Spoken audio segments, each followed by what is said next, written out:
Now, the argument is, in mainstream, there's a responsibility. Right. In the church, we say that's a responsibility, man, to share the gospel. Because I hear arguments that even people in the church, they don't want to talk about real things. Right. But if you take theology and you put it into a record, and you've done great at that, because we did All Hell and we did some stuff, some dope records. Right. But when people don't know what the word of God means, they don't, they don't understand what it means. Right.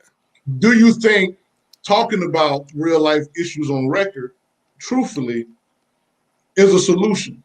And what about the people that say it's not a solution? What's your perspective on that? Yeah, that's a very good question. I definitely think that there is a responsibility that every artist has, regardless of what you believe. Number one, I think that there is a certain level of, as an artist, there is a certain level of freedom of expression, creativity, and things like that, right? So every artist is going to, their worldview is going to come out, right? So when you have an artist that says, I rap about killing black men for a living, but in person, I really don't believe in that stuff, right? Well, he's showing you he's showing you his character, right? His character. So even though he may not be about that life where he's trying to kill somebody in real life, that's still what's in him. That's what's birthed in him. And that's what he feels like is okay to get money. Just like you have the dope dealer that feels like, hey, I can poison my community because at the end of the day, man, I'm trying to feed my family, right? It's basically the same thing. And so everybody has a certain level of responsibility, especially depending on their worldview. So if their worldview is that of, well, shoot, it's just entertainment, I'm just having fun. They always say that, but then when somebody, Pookie or Ray Ray get killed, then we want to talk about stop the violence. So where was that? Where was that before? So if your music is just music, don't be talking about that now. Like just make music, right? So I believe that everybody has a responsibility. I think that when it comes down to religious undertones or overtones and things like that, I think the main thing really what it comes down into music, and this is why I kind of made my shift, was at the end of the day, whether you're being explicit or direct, what does your art reflect and represent? Is your art something that we can look at and say, this uplifted society, this uplifted, especially if you're Black, did this further our community or did it pull us back? Because really there is no neutrality. I don't care what you believe. Whether you believe in God or not, there is no neutrality. So either you're pushing for something or you're pushing for something else. You know what I'm saying? So you're either putting us in a positive direction or you're putting us in a negative direction. You know what I'm saying? Is your music, for example, what Black women always bring up, does your music make, and obviously, yes, we're all grown men and women. We know children and teenagers watch too, but even for us grown folks, we all have decisions to make. And me listening to a Tupac record is not an excuse for me to go out and you know what I'm saying? And knock somebody over the head. But at the same time, these are levels of influences. And a lot of us been listening to this music since we were children, right? But with that being said, is that music, is it something that's pushing me forward to do greater things in life, or is it pushing me to do less? And so I always use this example, Boys in the Hood, right? If you want to talk about a movie that is full of violence, full of profanity, full of a lot of things that you could say are wrong in the world, right? Mm-hmm. And with all that being said, there's nothing in the movie that glorifies violence. It's not a movie. It's a very positive movie, but it's a very negative. It shows a very negative light on things that are negative. You know what I'm saying? You don't leave the movie like, man, I want to get shot like old boy. You know what I'm saying? Like, but man, I know a lot of people in the church, man, have seen that movie, and they say they never seen that movie. Mm-hmm. See that this is the thing. This is the thing, right? How can we? Because I think that we're not effective. Now we're not effective in the church, right? Obviously, there's a tide that's rolling right now across the land, right? And it's a big divide. And I was waking up, I was up today, and something just kind of hit me. Right. And I was saying to myself, man, here we are as a Black people. We've been through a lot of things as a people. Right.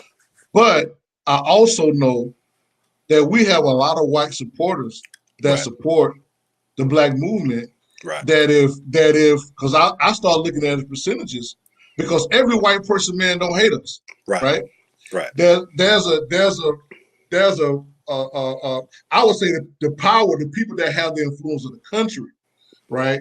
But there's a large group of people that if something went down, I know there's a lot of white people, man, that'll support, because there was in every movement with Martin Luther, with Malcolm X, Martin Luther King, there was white people that died with him on the front line. So in a sense, slavery too.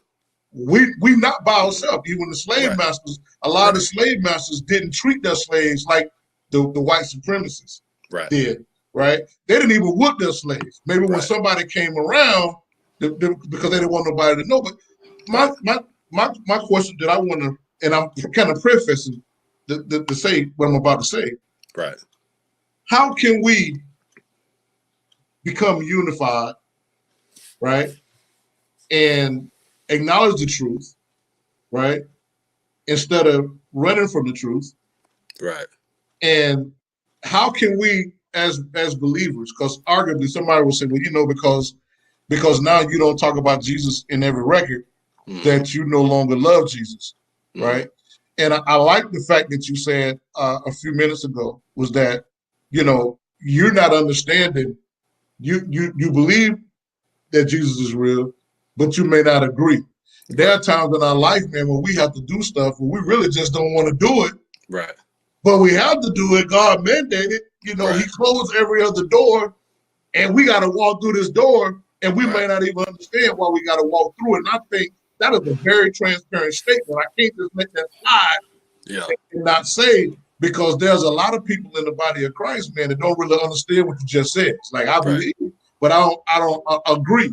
And if they sit here and say they agree with everything, they'll be telling a lie. Because sometimes, man, it means you gotta love somebody. When you telling somebody, man, they'll slap you in your face, you turn the other cheek. Yeah. You be like, man, try Jesus, don't try me. Right. You understand what I'm saying? My point that I'm making though is that's humanity. Right. That's a person wrapped in humanity.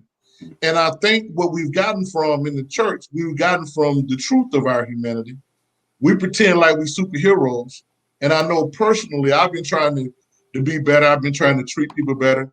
You know, just because somebody's different than me, you know, now I'm gonna control my space. I'm Rico. Let's Rico all day long, right? But I have to understand and accept people that everybody's not like me. Everybody don't think like me. How can we build the body up, and how can we build a world up, you know, without having to be cliquish and alienating people? Is that even possible, or is that a forever divide? Yeah, another really good question. I think it goes back to what you said, truth, and that's the thing that even Mike, the late great, the greatest ever, Michael Jackson, when he said, "I'm starting with the man in the mirror," right?